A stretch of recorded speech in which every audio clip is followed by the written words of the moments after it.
Hello friends, welcome to my YouTube channel Study Adda में। आइए आज हम लोग पढ़ते हैं मुग़ल काल के बारे में। मुग़ल काल को एक क्रमबद्ध तरीके से आइए पढ़ते हैं। सबसे पहला टॉपिक होगा हमारा बाबर का प्रारंभिक जीवन।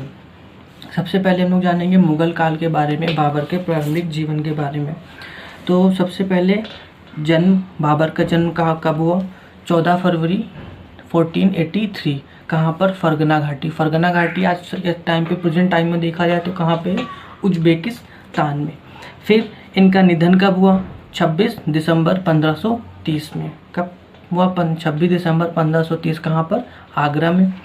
और इनकी समाधि कहाँ पे बनी हुई है? इनकी समाधि आगरा एवं काबुल में। पहले आगरा थी, बाद में इसको कहाँ शिफ्ट कर दिया गया? काबुल में शिफ्ट कर दिया गया।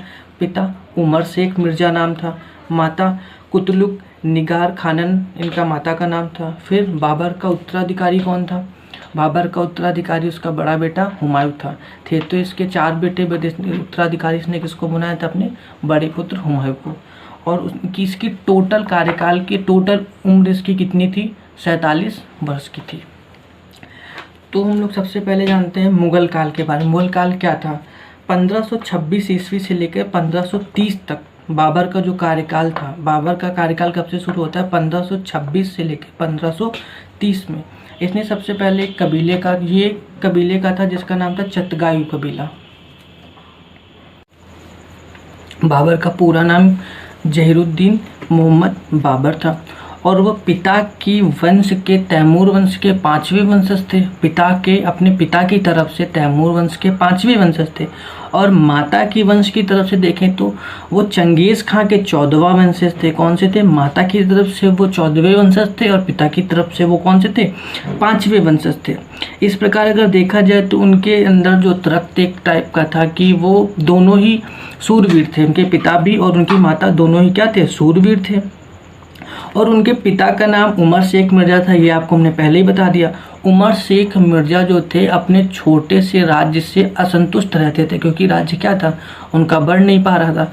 इस वजह से वो काफ़ी प्रयास कर रहे थे अपने राज्य को बढ़ाने के लिए। इस वजह से वो क्या रहते थे? असंतुष्ट रहते थे। इसी वजह से उनके सगे संबंधियों से और रिश्तेदारों से क्या हो जाता था? अपने संबंध को भी खराब कर लिया। क्यों? क्योंकि वो अपने राज्य को क्या थे? बढ़ाना चाहते थे। फिर क्या हुआ? 1494 ईस्वी में उनके साले अहमद खां, कौन? अहमद खां, उनके साले अहमद खां और महमूद खां ने उनके राज्य पे क्या आक्रमण कर दिया। 1494 में उनके साले अहमद खां और महमूद खां ने उनके राज्य पर आक्रमण कर दिया। फिर क्या हुआ? इनकी मृत्यु हो जाती है। उमर शेख मिर्ज़ा की क्या हो जाती है? मृत्यु हो जाती है, मतलब बाबर के पिता की मृत्यु हो जाती है। फिर जब उनके पिता की मृत्यु हो गई तो उसके बाद उनकी गद्दी पे कौन आया? फिर आया बाबर। इनके बाद कौन आया? बाबर। जब बाबर गद्दी पर बैठा तो उस समय उसकी उम्र थी मात्र 11 वर्ष। वो 11 वर्ष की उम्र में ही क्या हुआ? उसको गद्दी मिल गई। और उनके पिता को मारा किसने था? अहमद खां और महमूद खां। ये कौन थे? इनके साले थे। किनके? इनके पिता के, उमर शेख मिर्ज़ा के। जैसे ही बाबर 11 साल की उम्र में गद्दी पर बैठा तो हुआ क्या कि इसके ऊपर कठिनाइयों का बोझ आ गया। मतलब कि इसके सगे संबंधी जो थे इसके साथ क्या करने लगे? इसके साथ व्यवहार करना स्टार्ट कर दिया। इनको काफ़ी इसको संघर्ष करना पड़ा। इसके आते ही क्या हुआ? इसके ऊपर एक कठिनाइयों का बोझ आ गया और उनके 2 आक्रमण हुए। लेकिन बाबर क्या था? कूटनीतिज्ञ था और बहुत ज़्यादा चालाक टाइप का था। उसको 11 साल की उम्र में ही राजगद्दी संभालना इतनी आसान बात तो है नहीं। इस वजह से जो 2 आक्रमण इसके राज्य में हुए उन दोनों को उसने कूटनीतिज्ञ तरीके से और अपने दृढ़ता से दोनों को क्या है? पराजित कर दिया। इसके अगले 10 साल तो इसके लिए बहुत ज़्यादा कठिनाई के थे, क्योंकि इसके जो सगे संबंधी थे और दूसरी बात इसकी महत्वाकांक्षा जो थी वो राज्य को क्या अपना बढ़ाना चाहता था। इसकी खुद की महत्वाकांक्षा जो थी इसके लिए सबसे बड़ी कठिनाई का एक कारण बन गई। सबसे बड़ी कठिनाई का कारण क्या थी? इसकी खुद की महत्वाकांक्षा, अपने राज्य को ज़्यादा से ज़्यादा बढ़ाना चाहता था। इसने प्रारंभिक में तैमूर के बारे में बहुत ज़्यादा बातें सुनी थी। वो क्या था कि बाबर क्या चाहता था? तैमूर जहाँ का था उसको क्या करता? समरकंद को अपना वहाँ पर राज्य स्थापित करना चाहता था। इस वजह से उसने बार बार समरकंद पर क्या है आक्रमण किए उसको जीतने के लिए। हालांकि उसको समरकंद मिल भी गया, लेकिन उससे लास्ट में क्या हुआ, अंत में समरकंद उसके हाथों से निकल गया। तो समरकंद पे इसने पहली बार आक्रमण कब किया था? समरकंद में इसने सबसे पहली बार आक्रमण किया 1494 में हुआ। ये असफल हुआ। ये क्या हो गया? असफल हो गया। क्या हुआ? ये असफल हो गया। सब कब? 1494 में इसने जब आक्रमण किया तो ये क्या हो गया? असफल हो गया। लेकिन ये चुप नहीं रहा, इसने दोबारा फिर 1497 में इसने पहली बार मतलब दोबारा जब इसने 1497 में आक्रमण किया तो इसको समरकंद मिल गया। लेकिन क्या हुआ? ये सफल हो गया, लेकिन सिर्फ ये 100 दिन के लिए इसको समरकंद मिल पाई। इसको समरकंद क्या सिर्फ 100 दिन के लिए मिल पाया।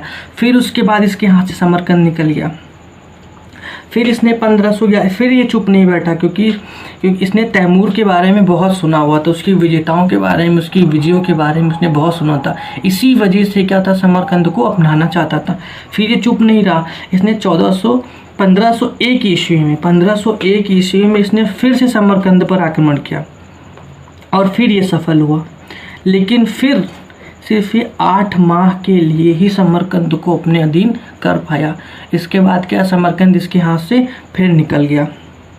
इस प्रकार 2 बार जीत कर भी बाबर क्या हुआ, समरकंद को अपने अधीन ना कर सका। तीसरी किया 2 बार इसने किया, एक बार 100 दिन के लिए किया, दोबारा फिर इसने 8 माह के लिए किया। लेकिन क्या था, ये बार बार हार जाता था। कारण इसका क्या था, उस समय जो इसका नेता था सैबत खां, सैबत खां जो था, सैबानी खां के नेतृत्व में क्या था, ये नेता था। उस टाइम की शक्ति जो बढ़ रही थी वो किसके नेतृत्व में थी, सैबानी खां के नेतृत्व में। एक इनका क्या था, कबीला बढ़ता चला जा रहा था। उसका क्या नाम था, उज्बेक जाति जो थी, कबीला था उज्बेक कबीला। उज्बेक जो कबीला था, उज्बेक कबीला जो था, ये क्या था, एक टाइप का कबीला था, इसको बोल सकते हैं। ये कबीला सैबत खां के नेतृत्व में काफ़ी बढ़ता चला जा रहा था और यही सबसे बड़ा कारण था, इसको ये हरा नहीं पा रहा था, क्योंकि हो सकता है इसका नेतृत्व बहुत अच्छा था। किससे, बाबर के अगर कंपेयर करें तो उसका नेतृत्व क्या था, बहुत ज़्यादा अच्छा था। इसी कारण क्या था, सैबत खां ने मध्य एशिया को पूरा अपने अधिकार में, सैबत खां ने मध्य एशिया को इसने क्या था, पूरा अपने अधिकार में कर लिया था। कौन सा, मध्य एशिया। और ये समरकंद जो था ये इसी का पार्ट था। समरकंद भी इसी मध्य एशिया में आता था, बाबर भी इसी को जीतना चाहता था। लेकिन ये सैबत खान ने क्या किया, मध्य एशिया को पूरा अपने अधीन कर लिया था। शैबानी खां के नेतृत्व में, शैबानी खां कौन था, जिसकी वजह से क्या हुआ, बाबर समरकंद को अपने अधीन नहीं कर पाया। शैबानी खां के नेतृत्व में उज्बेगों ने मध्य एशिया को अपने अधीन कर लिया और इसी के कारण क्या हुआ, बाबर समरकंद को जीतने में असफल हो गया। और यही कारण था कि संपूर्ण इस बाबर मध्य एशिया में फिर क्या हुआ,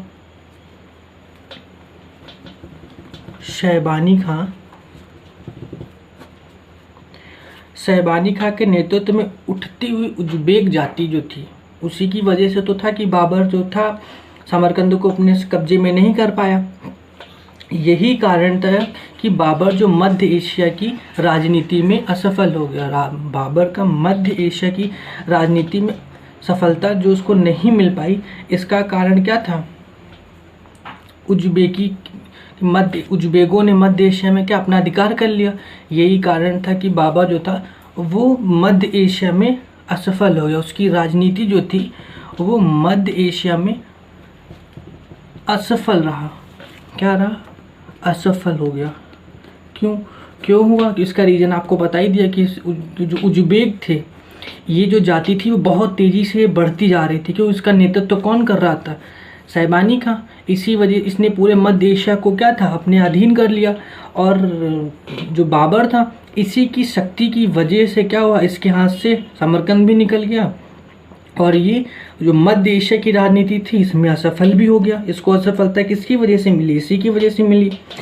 बल्कि ये समय ऐसा था जब बाबर 2 बार फरगना को हार गया। बाबर फरगना जो था वहाँ से वो बाबर फरगना को खो दिया। क्यों? क्योंकि उस वहाँ पे भी इसका अधिकार हो गया, क्योंकि ये जाति क्या थी, बहुत तेज़ी से बढ़ती चली जा रही थी। तेज़ी से बढ़ने का मतलब है ये कब्जा करते हुए चले जा रहे थे। लगभग हर राज्य को, मध्य एशिया में संपूर्ण राज्य को क्या कर चुके थे, अपने अधीन कर चुके थे। यहाँ तक कि बाबर की राजधानी को भी इन्होंने अपने कब्जे में कर लिया था। अंदीजान को क्या था, इन्होंने अपने बाबर जो राजधानी थी, राजधानी का नाम क्या था, अंदीजान। अंदीजान को क्या था, अपने कब्जे में कर लिया। अब यहाँ से भी बाबर का क्या हुआ, लास्ट में इसने अपनी राजधानी को भी खो दिया। राजधानी इसकी कौन सी थी, अंदीजान क्या थी, इसकी राजधानी थी। राजधानी को भी इसने क्या है, खो दिया। फिर बाबर इधर उधर घाटियों में, पहाड़ियों में भटकते रहे अपने कुछ साथियों के साथ। बाबर क्या है, घाटियों पहाड़ियों में इधर उधर करता रहा, भटकता रहा। फिर बाबर ने खुद बोला, बाबर ने ऐसा बोला है कि उसने रमज़ान का त्यौहार कभी एक जगह पे नहीं मनाया, एक ही स्थान पे उसने कभी 2 बार रमज़ान का त्यौहार नहीं मनाया। ऐसा किसने, बाबर ने खुद बोला। बाबर ने क्या बोला, बाबर ने बोला कि उसने कभी भी रमज़ान का त्यौहार एक ही स्थान पर 2 बार नहीं मनाया। क्यों? क्योंकि वो इधर उधर क्या था, भटक रहा था। वो इधर उधर क्या कर रहा था, भटक रहा था। 1501 ईस्वी में, कब, 1501 ईस्वी में शैबानी खां को पराजित होकर जब बाबर इधर उधर भटक रहा था, तभी अफगानों की क्या थी स्थिति, और दुर्बल राजनीति से वहाँ पर हस्तक्षेप स्टार्ट हो गया। कौन सी, अफगानों की। किसका, अफगानों का भी इंटरफेयर वहीं पे स्टार्ट हो गया, हस्तक्षेप स्टार्ट हो गया। उसी वक्त काबुल के शासक और बाबर के चाचा, बाबर का चाचा कौन था, काबुल के शासक और बाबर के चाचा का नाम क्या था, बाबर के चाचा कौन थे, चाचा उलुग बेग मिर्जा। कौन थे, उलुग बेग मिर्जा कौन थे, ये बाबर के चाचा थे। उलुग बेग मिर्जा की मृत्यु हो गई कब, जब 1501 में वहाँ शैबानी खान से पराजित होकर बाबर जब इधर उधर भटक रहा था, उसी समय जब अफगानों ने वहाँ पर अटैक किया तो इनके चाचा उमर बेग मिर्जा की क्या हो गई, मृत्यु हो गई। कब हो गई, इनके अटैक करने के पश्चात इनकी क्या हो गई, इनकी मृत्यु हो गई। उसके छोटे बेटे अब्दुल जाक को एक सरदार, छोटा बेटा कौन था, जब इनके चाचा की मृत्यु हो गई तो इनके छोटे बेटे का नाम क्या था, अब्दुल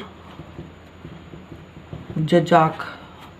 अब्दुल जजाक कौन था, इसका छोटा बेटा था। अब्दुल जजाक को सरदार मुकीम आरगो के सिंहासन से हटा दिया।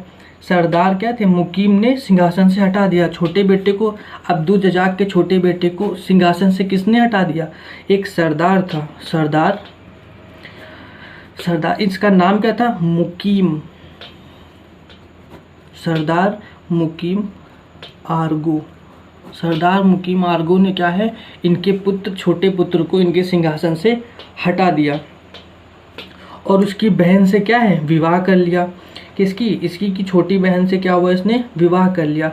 पुराने सरदारों को इसने पद से, सरदारों ने इसको क्यों हटा दिया, क्योंकि वो क्या है, अपने मन मुताबिक सरदार को रखना चाहते थे। अगर वो अपने मन मुताबिक सरदार को रखते तो इससे क्या होता, जैसा चाहते वो वैसा उससे क्या है, काम को करवाते। अब उनके मन मुताबिक तो इनका बेटा था नहीं, वो अपने हिसाब से काम करता। इस वजह से उन लोगों ने क्या किया, इसको वहाँ से हटा दिया। इसका विरोध हुआ, किसका, जब इससे बहन से विवाह भी कर लिया, फिर इसका क्या हुआ, फिर इसका विरोध स्टार्ट हो गया।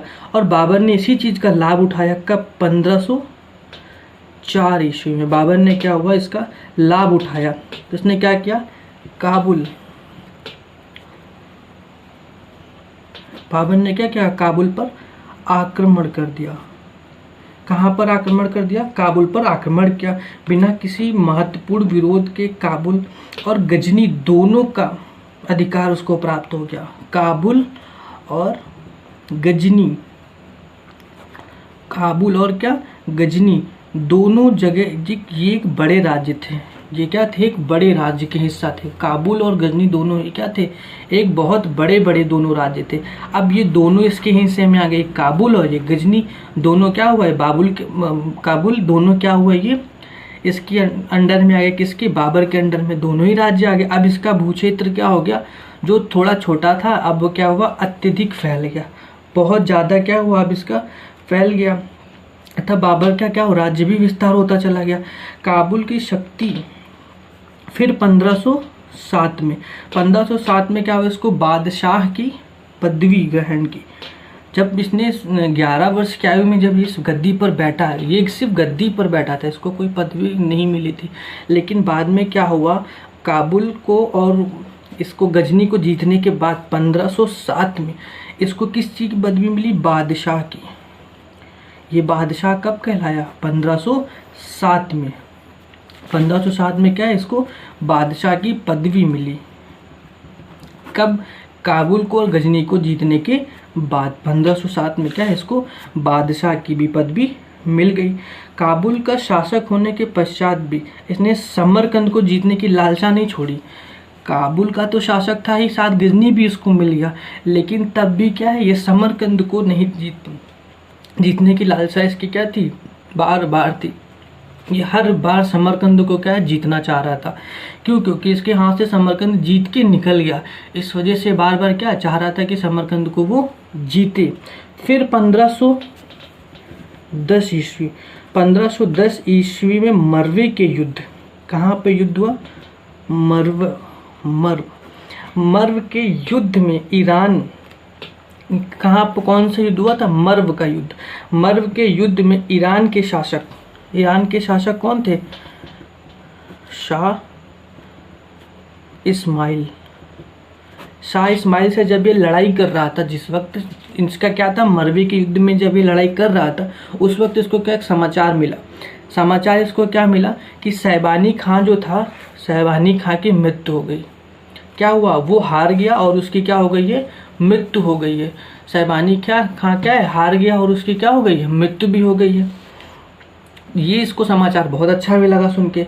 बाबर ने एक बार फिर समरकंद को जीतने का प्रयास किया। बाबर ने क्या है, एक बार फिर से समरकंद को जीतने का प्रयास किया। कब, जब भी लड़ाई कर रहा था 1510 में। बादशाह की पदवी को ग्रहण करने के बाद, जब बादशाह की इसको पदवी मिल गई, उसके बाद इसका मरवे में युद्ध हो रहा था शाह इस्माइल से। उसी समय इसको एक समाचार प्राप्त हुआ कि इसका जो मुख्य शत्रु था एक ही था, सैबानी खान, जो इसको समरकंद से जो जीतने नहीं दे रहा था। फिर उसको क्या हुआ कि पता चला कि समरकंद जो इसको जीतने नहीं दे रहा था सैबानी खान, उसकी क्या हो गई है, मृत्यु हो गई है। फिर इसने क्या निर्णय लिया कि अब दोबारा से हम लोग क्या समरकंद पर फिर से अटैक करेंगे। तो इसने क्या किया, इस्माइल से, जिससे इससे युद्ध चल रहा था, उससे इसने संधि कर ली। इस्माइल से क्या संधि कर ली कि समरकंद को जीतने के लिए इसने क्या किया, इस्माइल से संधि कर ली कि अगर वो हम जीत जाएंगी तो वहाँ के राज्य में दोनों लोगों का हिस्सा हो जाएगा, शेयर हो जाएगा। फिर 1511 में समरकंद पर क्या हुआ, इसने 1511 में समरकंद पर ही नहीं बल्कि बुखारा को भी अपने अधिकार में कर लिया। बुखारा और समरकंद को तो जीतने के लिए गया ही था, बुखारा और खुरासान पर भी अधिकार कर लिया। बुखारा और खुरासान, समरकंद को जीतने के लिए इसने इस्माइल से संधि की, लेकिन उसके बाद जब वहाँ पे 1511 में ये गया तो उसने बुखारा और खुरासान दोनों को ही क्या किया, अपने अधिकार में कर लिया। मतलब दोनों का क्या हुआ, उसने जीत लिया। बाबर के अधिकार में काबुल से लेके संपूर्ण एशिया तक उसका क्या हुआ, विस्तृत साम्राज्य हो गया। कि उसका साम्राज्य पहले बढ़ नहीं पा रहा था, क्योंकि वहाँ पे मध्य एशिया में क्या था, ये सैबानी खां था। इसकी शक्ति की वजह से बाबर क्या कुछ कर नहीं पा रहा था। लेकिन इसकी मृत्यु के बाद इसका क्या हुआ, बुखारा, खुरासान और क्या काबुल, गजनी, ये सारे राज्य इसके क्या हुए, इसके अधीन हो गए। इसके अधीन होते ही इसका साम्राज्य क्या हुआ, बहुत ज़्यादा विस्थापित हो गया। मतलब इसका क्या हुआ, बहुत ज़्यादा बड़ा हो गया। शाह इस्माइल से उसके संबंध इसलिए खराब, फिर बाद में क्या हुआ, शाह इस्माइल से इसके क्या हुए, संबंध खराब हो गए। इसका कारण ये था, इसने इस्माइल से संबंध इसलिए खराब कर लिए क्योंकि ये सुन्नी जात, एक दो कास्ट, मोहम्मदन में देखा होगा दो कास्ट होती हैं, शिया और सुन्नी। शिया और सुन्नी की वजह से इससे क्या हुआ, इस्माइल से इसके संबंध खराब हो गए। कि खराब होने का रीजन इसे खराब हो गए, शिया मत का समर्थन बहुत अधिक नहीं कर सका। बाबर जो था ये शिया का क्या हुआ, समर्थन बहुत अधिक तक नहीं कर सका। इसी वजह से इसका धर्म और इसका क्या हुआ, डिक्लाइन होता चला गया, क्योंकि लोगों को लगा कि ये तो इसकी इस्माइल के हाथ की कठपुतली बन गया है। वो जो जहाँ पे इसने अटैक करके जो जीता था वहाँ पे जो लोग थे वो थे सुन्नी कास्ट के, और ये था जो ये चाह रहा था कि शिया का सपोर्ट करे, लेकिन बाबर क्या है, ना तो शिया का सपोर्ट कर पा रहा था और ना ही सुन्नी का कर पा रहा था। तो लोगों को ये उसकी प्रजा को ये लग रहा था कि बाबर जो है इसकी हाथ का कठपुतली बन गया है। अब जैसा ये इस्माइल चाहेगा वैसा इसको करवाएगा जो काम। इस वजह से क्या थी, इसकी प्रजा बहुत ज़्यादा इससे प्रभावित थी। इससे क्या थी, बहुत ज़्यादा इससे प्रभावित नहीं होती, मतलब उससे खुश ना थी। जो बाबर था ना तो अपनी प्रजा को खुश रख पा रहा था और ना ही उसकी वहाँ पे अधिकार क्षेत्र में जहाँ पे उसका भूभाग था उसको कर पा रहा था।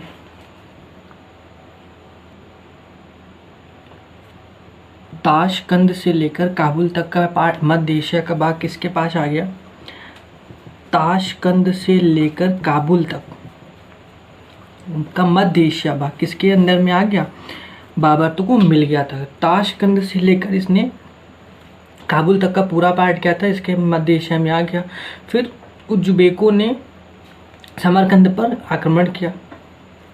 जब उज्बेकों ने समरकंद पर आक्रमण किया तो बाबर ने उसके आक्रमण को क्या स्वीकार कर लिया। बाबर ने शहर से बाहर निकलकर, कहाँ पे, शहर से बाहर निकलकर कुले मलिक स्थान पर, कहाँ पर, शहर से बाहर कुले मलिक स्थान पर इसने क्या है, इन दोनों का युद्ध हुआ। और युद्ध का परिणाम क्या रहा कि बाबर की पराजय हुई और समरकंद को क्या है, छोड़ना पड़ा। पुनः इसके हाथ से समरकंद निकल गया। 1512 ईस्वी में, 1512 को क्या हुआ, समरकंद इसके हाथ से पुनः निकल गया। पुनः क्या है, बाबर के हाथ से समरकंद निकल गया। क्या समरकंद तो इसके यहाँ से निकल गया, बार बार समरकंद को जीतता रहा, बार बार समरकंद को क्या है ये हारता रहा। बदख्शां को छोड़कर, बदख्शां एक जगह का थी, बदख्शां को छोड़कर संपूर्ण मध्य एशिया इसके हाथ से निकल चुकी थी। सिर्फ क्या था, बदख्शां बचा हुआ था। उसके बाद क्या हुआ, इसके हाथ से सब कुछ, इसकी राजधानी चली गई। ये भटकता रहा इधर उधर पहाड़ियों में, घाटियों में अपने कुछ साथियों को लेकर। इसने खुद ही बताया था कि रमज़ान का त्यौहार इसने कभी एक ही जगह पे, एक ही स्थान पे 2 बार नहीं मनाया। इस तरह क्या हुआ, इसके हाथ से इसकी राजधानी, इसकी समरकंद, जो जो इसने जीता सब निकल गया। सिर्फ क्या बचा, बदख्शां इसकी सिर्फ एक जगह बची। फिर 1513 ईस्वी में काबुल पर वापस चला गया। जहाँ से ये आया था वापस क्या हुआ, 1513 ईस्वी में काबुल ये वापस चला गया। कल हम इसके बाद का अगला टॉपिक कौन सा पढ़ेंगे, बाबर की विजय को, भारत में कौन कौन सी बाबर ने विजय की, जैसे लोधी साम्राज्य से इसका संघर्ष हुआ, इनके बारे में हम लोग कल इस नया टॉपिक के बाद